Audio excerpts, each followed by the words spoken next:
వికారాబాద్ జిల్లాలో వర్షాలు భీభత్సం సృష్టిస్తున్నాయి. కంటిన్యూస్ గా పడుతున్న వానలతో తాండూరులో కాగ్నా, కర్రావేణి నదులు ఉగ్రరూపం దాల్చాయి. ధరూర్ మండలం గురుదొట్ల గ్రామంలో చెరువుకు గండిపడింది. దీంతో ధారూర్ మధ్య రాకపోకలకు అంతరాయం ఏర్పడింది. అటు పంట పొలాల్లో వర్షపు నీరు చేరటంతో రైతులు ఆందోళన వ్యక్తం చేస్తున్నారు.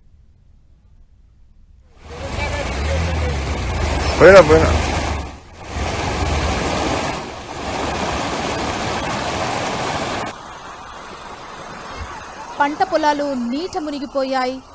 మనం చూడొచ్చు వాటికి సంబంధించిన విజువల్స్లు. తాండూర్, కాగ్నా, కడవేణి దగ్గర మనం సిచ్యువేషన్ ని చూస్తున్నాం. ధరూర్ మండలం గురుదొట్ల గ్రామంలో చెరువుల్ని తలపిస్తున్నాయి పంట పొలాలు. దానికి సంబంధించిన విజువల్స్ ని మనం చూడొచ్చు. మొత్తం వరద వెళ్తున్న దృశ్యాలు చూస్తున్నాం.